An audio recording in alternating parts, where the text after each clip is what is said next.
کل بھی ہم نے اختتام پہ ایک مسئلہ، کیونکہ ایک ایک مسئلہ سنتے چلیں گے تو انشاءاللہ 30 دن میں ہمیں 30 مسئلے کم سے کم پتہ چل جائیں گے۔ روزہ جو ٹوٹتا ہے تو کچھ لوگوں کا خیال یہ ہے کہ صرف کھانے پینے سے ہی ٹوٹتا ہے۔ روزہ ٹوٹنے کی جو ایک اور صورت ہے جس کو عوام تو عوام، بعض خواص بھی جس سے ناواقف رہتے ہیں، کیونکہ مسئلہ معلوم نہیں ہے تو اس لیے ناواقف رہتے ہیں اور ان کا روزہ ٹوٹ جاتا ہے، ان کو خبر بھی نہیں ہوتی۔ جب ہم بیت الخلاء میں جاتے ہیں تو پانی استعمال کرتے وقت بھی روزہ ٹوٹ جاتا ہے۔ یہ بہت خاص مسئلہ ہے، اس پہ توجہ اور اس مسئلے کو عام کرنے کی ضرورت ہے، کیونکہ بہت سارے ہمارے علماء شرم کی وجہ سے نہیں بتا پاتے اور روزہ لوگ اس سے ٹوٹ جاتا ہے۔ جس وقت بیت الخلاء کے لیے انسان بیٹھتا ہے تو بیت الخلاء کا مقام کھلتا ہے اور اس کا تعلق انسان کے معدے سے ہے، تو ہم روزانہ کی طرح پانی بالکل استعمال کرتے ہیں اور بغیر کسی احتیاط کے استعمال کرتے ہیں۔ تو جو سرخ مقام ہوتا ہے، اگر وہاں پانی کا قطرہ جائے تو وہ مقام معدے میں پانی پہنچا دیتا ہے،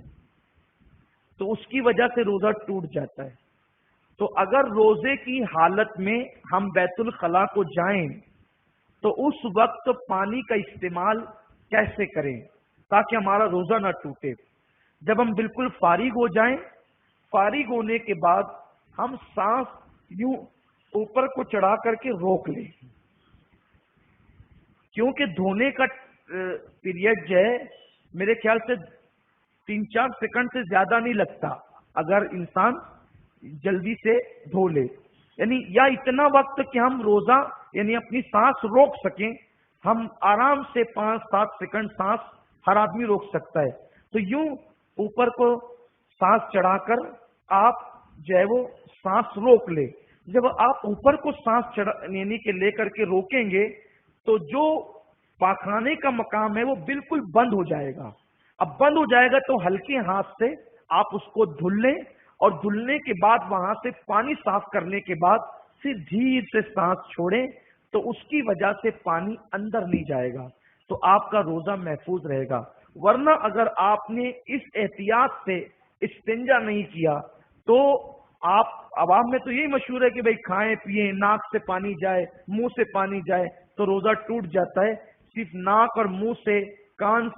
کان میں پانی جائے تو روزہ تو نہیں ٹوٹتا، لیکن ناک میں جائے یا منہ میں جائے اور اس کے ذریعے حلق میں جائے تو پانی کی وجہ سے روزہ ٹوٹ جاتا ہے۔ تو اسی طرح وہاں سے بھی پانی ہمارے معدے میں پہنچتا ہے اور لوگوں کا روزہ ٹوٹ جاتا ہے اور لوگوں کو اس کی خبر بھی نہیں ہوتی، اور بیچارے سمجھتے ہیں میرے تو 30 روزے رکھیں، 29 روزے رکھے، اور مسئلہ نہ معلوم ہونے کی وجہ سے وہ روزے سے محروم ہو جاتا ہے۔ اور میرے بھائیوں، رمضان شریف کے روزے اتنے قیمتی ہے، اگر ایک روزہ بھی اپنے سے اللہ نہ کرے، اللہ کبھی وہ دن نہ لائے، اگر ایک روزہ بھی چھوٹ گیا بیماری سے یا کسی وجہ سے،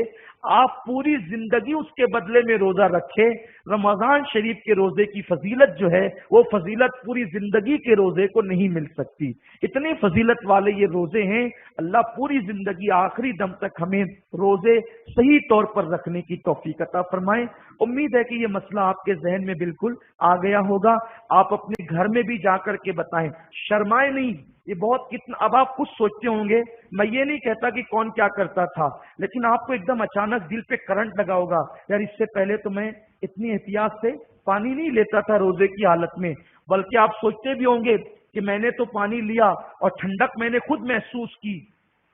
پانی کی ٹھنڈک خود محسوس کی نیچے کی طرف، تو آپ کو ایسا لگا ہوگا۔ تو کتنا اہم مسئلہ ہے، بتانا چاہیے۔ حق بولنے میں اللہ نہیں شرماتا، حق بیان کرنے میں رسول نہیں شرماتے، اس لیے اگر کسی کا روزہ مسئلہ بتانے کی وجہ سے بچ سکتا ہے تو ہمیں اپنے دوستوں کو، احباب کو، گھر والوں کو یہ مسائل بتانا چاہیے۔ اللہ کی توفیق رہی تو ایک ایک دن صرف ایک ایک مسئلہ ہم آپ کو بتائیں گے تاکہ آپ کو یاد رہے، اور کبھی اگر وقت زیادہ ہونے سے میں بھول جاؤں تو مجھے اشارہ کر دیں تاکہ کوئی ایک ایک چھوٹا ہی مسئلہ ہم انشاءاللہ لے کر کے چلیں گے تاکہ ہماری معلومات میں اضافہ ہو. اللہ توفیق عطا فرمائے. دوران گفتگو کوئی بس ایک بار چلے آؤ مصطفیٰ کی طرح. صرف ایک بار، صرف ایک بار، صرف ایک بار، صرف ایک بار دل سے مصطفیٰ